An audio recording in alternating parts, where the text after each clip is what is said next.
What if Mihawk had adopted Zoro when he was a kid? First, forget about that lost Zoro at the Shimotsuki dojo, training with bamboo sticks and getting beaten by Quina. Here, the story takes a much more interesting turn. Imagine this. Dracula Mihawk, the guy who slices ships in half just for fun, shows up in Shimotsuki village right when little Zoro is starting to handle a sword. And Mihawk looks at that green-haired kid, sees those determined little eyes and thinks, this one has potential. I'll make him my successor. What happens next? Zoro grows up being trained by the world's greatest swordsman himself, starting at age 8. No learning from regular senseis, no basic techniques. This kid goes straight for a PhD in how to cut anything that appears in front of you. Mihawk becomes a rather peculiar adoptive father, the kind who teaches his kid to cut mountains before he even knows how to tie his shoes. And let me tell you, this changes everything in the story of our beloved straw hat-wearing swordsman. Romance Dawn, chapters 1-7. Right off the bat, when Luffy sets out to find his dream crew, he ends up at the Marine base where Zoro is held. But unlike the original version, this Zoro isn't the okay swordsman we know. No, sir. This one is the Zoro who was raised by Mihawk. The guy's tied up in the courtyard, but his aura is so intense it even makes the Marines shake in their boots. When Captain Morgan shows up with all his arrogance, Zoro doesn't even bother using all 3 swords. He grabs just one sword, makes a quick cut, one he learned when he was 12, and Morgan simply disappears. Not dead, not gone somewhere. He literally turned to dust from how fast and clean the cut was. The Marines are like, what just happened here? Luffy is impressed, but not surprised. After all, he has this crazy intuition for recognizing strong people. He says, man, do you want to be my first mate? Zoro, already tired of being stuck there, agrees right away. But he adds, just so you know, I won't obey you in everything. And another thing, when I become the greatest swordsman in the world, I might have to defeat you too. Luffy laughs and says, hey, that'll be fun. And so one of the most OP duos in pirate history is born. Orangetown, chapters 8-21. When they reach Orangetown and run into Buggy, things get pretty funny. Buggy does his usual theatrics blowing up houses, bragging about being indestructible because of his Bara, No Me, and Zoro just watches with a bored look like he's watching a lame kids show. Buggy tries to attack Luffy with his flying knives, but Zoro effortlessly cuts every single one out of the air in 0.5 seconds. Each knife turns into confetti. Buggy is outraged. Impossible! Those were my special knives. And Zoro replies nonchalantly, oh, they were special? Sorry, I didn't notice. Mihawk taught me that every blade has its weakness. The fight barely even qualifies as a fight. Buggy tries to split himself up to confuse Zoro, but the kid grew up training with Mihawk. He can track movement with his eyes closed. Zoro makes a single horizontal cut, and all the parts of Buggy fall to the ground neatly, like he's a build-your-own action figure. Nami shows up to steal the treasure and is stunned. You two are monsters. And it wasn't even Luffy who did anything this time. Syrup Village, chapters 22-41. In Syrup Village, the story with Usopp and Kuro plays out pretty differently. When they find out that Klahadore is actually Captain Kuro, Zoro immediately senses that something is off. Not because he's particularly smart,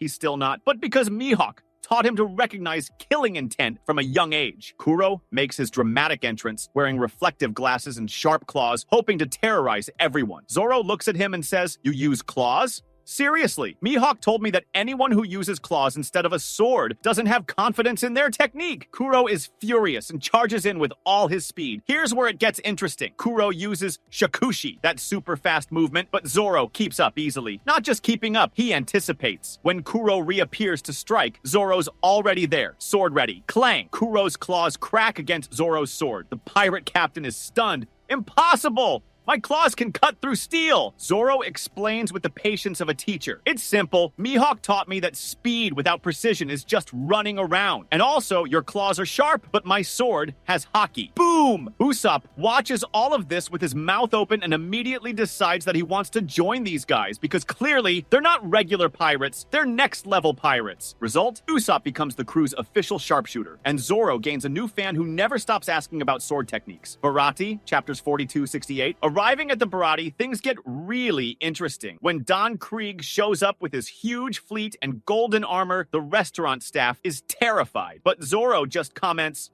this guy's pretty confident. Let's see if it's justified. But here comes the surprise. Mihawk shows up. That's right, Zoro's adoptive father himself appears, slicing through Krieg's ship like it's butter. When he sees Zoro, there's that tense, emotional moment. Mihawk says, "Roronoa Zoro, you've grown a lot since the last time." And Zoro replies, "Hey Dad, I mean Mihawk, I came to get you." Now, here's where things get wild. Mihawk looks at Luffy and says, "So, this is your captain?" Luffy, not understanding anything, greets him. "Hey, are you Zoro's dad? Cool. He's really strong." Mihawk is a bit thrown off, a rare occurrence, and replies, "Adoptive father. And yes, I trained him well. But tell me, Straw Hat Boy, do you really think you can protect someone of my level?" What happens next is epic. Mihawk tests Luffy, not to hurt him, but to see if he's worthy of having Zoro as a crewmate. Luffy obviously passes the test with his signature determination, and Mihawk gives his blessing to the duo. Sanji watches the whole thing and thinks these guys aren't just regular pirates. They're a crazy family, and that's how the cook decides to join the family, too. Don Krieg? Oh, he ran off in the middle of the conversation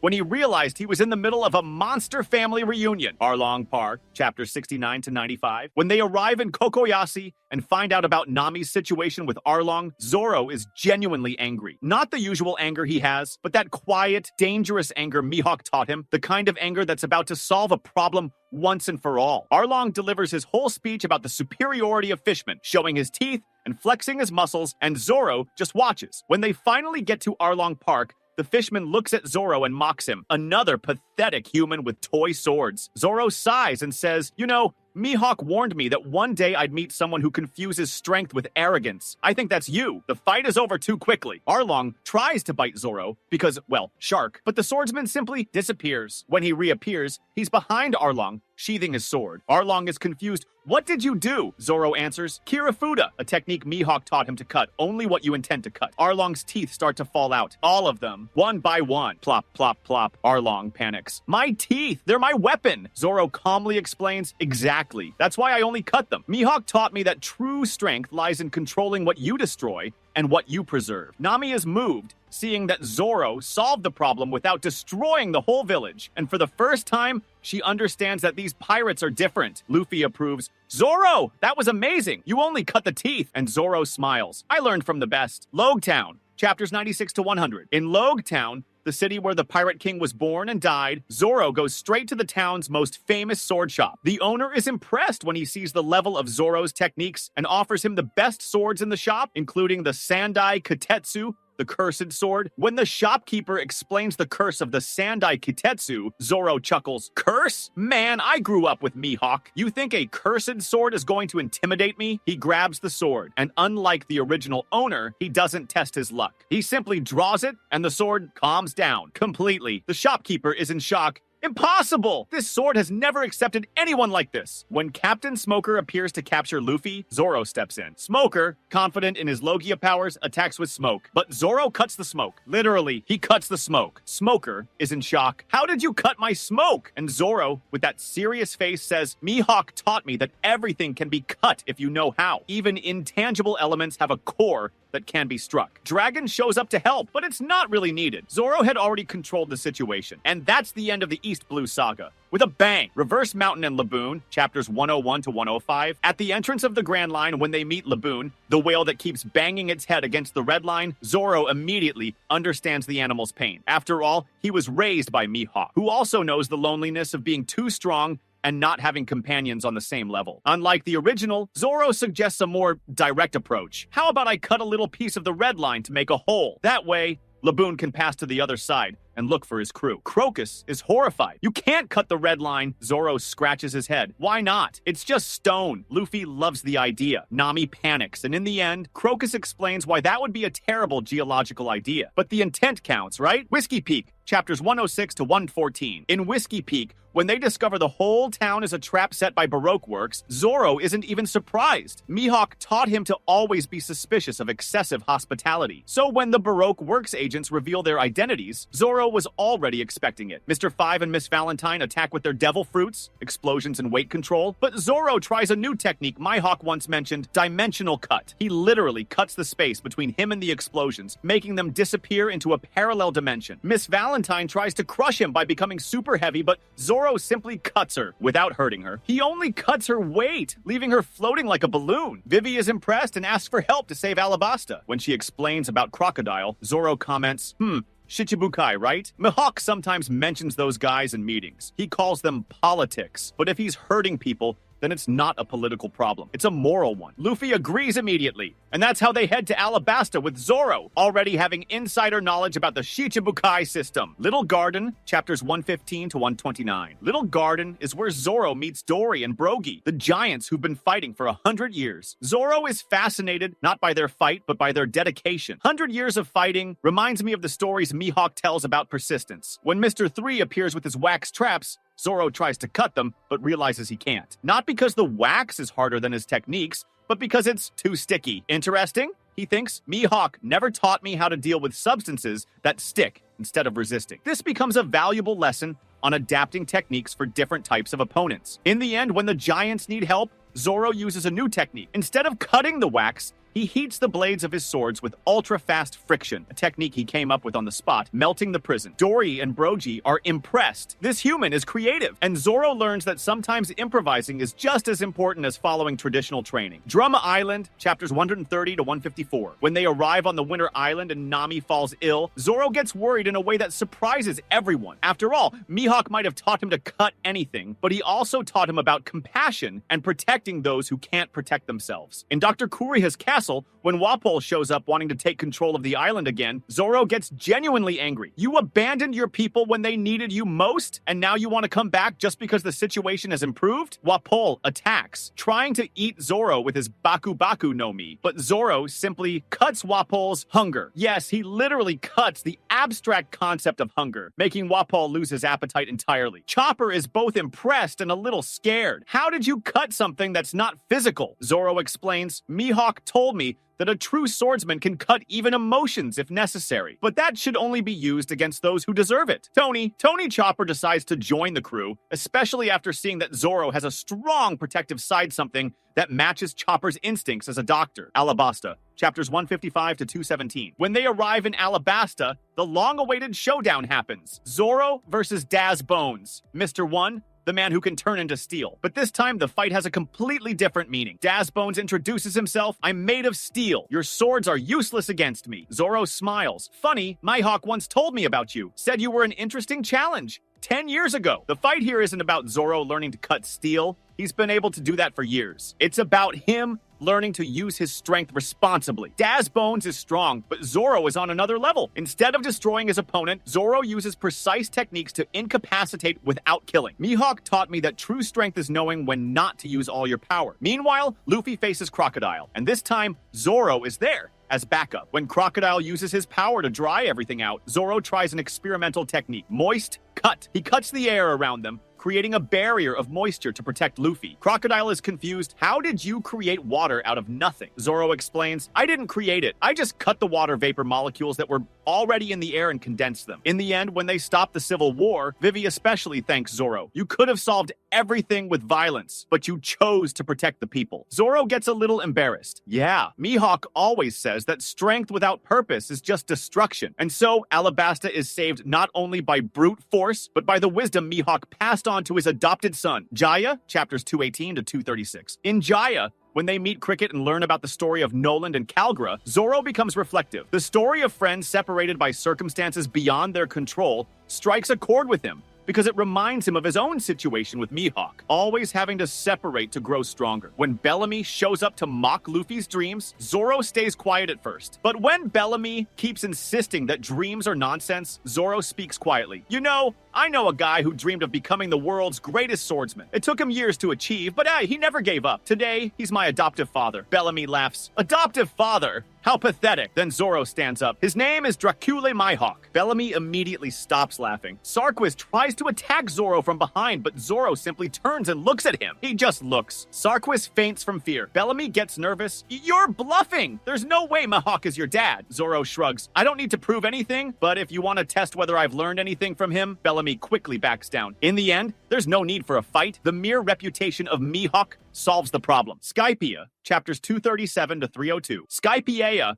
is where Zoro really shows how much he's evolved. When they face the priests and their ordeals, Zoro gets through each one using different techniques Mihawk taught him. Against Satori, Ordeal of Balls, Zoro uses Anticipatory Cut. He cuts the surprises before they even leave the clouds. Against Ohm and his Ordeal of Iron, they have their first truly challenging fight since Alabasta. Ohm has a cloud sword that can change shape, and this intrigues Zoro. A sword that changes shape. Interesting. He tests various techniques, not to win quickly, but to learn. Mihawk always said that each different opponent teaches something new. When they finally encounter Enel, the god of Skypiea, Zoro is impressed by the power of lightning, but not intimidated. Enel attacks with 200 million volts, and Zoro blocks it with his swords. How? Mihawk taught me about conduction and insulation. Steel swords can conduct electricity, but if you know how to position them, you can create a discharge field that redirects the energy. Enel is shocked. Literally, impossible! How can a human withstand the power of a god? Zoro responds calmly, my adoptive father taught me that power without wisdom is just noise. You have power, but no technique. In the end, Skypiea is freed not just by Luffy, but by Zoro's example that true strength comes with responsibility and knowledge. Water 7, chapters 303 to 374. Water 7 is where things get emotionally heavy. When they find out that Robin has to leave the crew and the Going Merry can no longer sail, Zoro is torn between reason,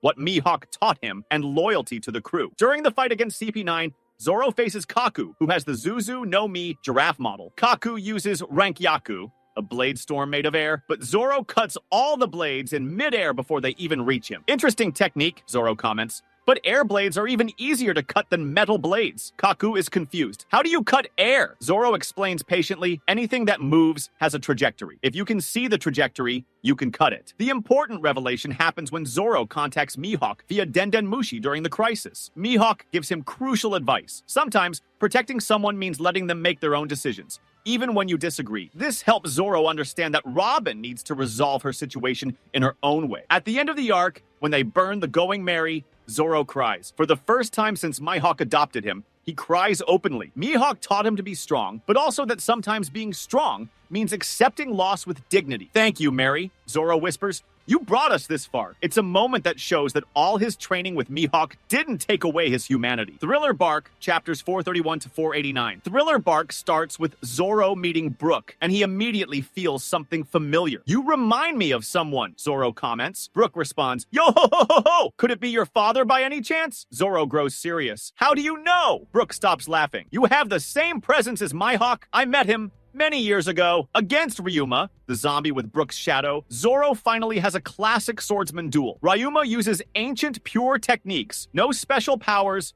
just skill. This is refreshing, Zoro thinks. A clean fight. They duel for hours, testing technique against technique, and Zoro realizes he's truly being tested. But the most important moment happens when Kuma appears and threatens the crew. Zoro offers to take all of Luffy's pain and fatigue. Kuma asks, why? Zoro replies, Mihawk taught me that a swordsman protects what's important. My crew is the most important thing to me. Kuma accepts the challenge, and Zoro endures. All the pain, all the fatigue, everything. When Sanji finds Zoro at the end, covered in blood but still standing, he asks what happened. Zoro responds, nothing happened. But inside, he thinks, Mihawk, I get it now. Strength isn't about what you can cut. It's about what you can endure to protect those you love. Brook officially joins the crew, impressed by Zoro's dedication. Sabaody Archipelago, chapters 490 to 513. Sabaody is where everything changes. When they arrive at the archipelago and see the Tenryubito for the first time, Zoro feels an anger he didn't expect. Mihawk had mentioned these world nobles before, always with contempt in his voice. Now, Zoro understands why. When Charlo shoots Hachi, Zoro instinctively reaches for his sword but holds himself back. Not out of fear, but because Mihawk taught him. Choose your battles. Some fights start wars that harm innocent people. But when Luffy punches the Tenryubito, Zoro smiles proudly. Sometimes your captain knows exactly when to break the rules. When Kizaru appears, things get serious. The Admiral attacks with light speed, and for the first time since being adopted by Mihawk, Zoro encounters someone he genuinely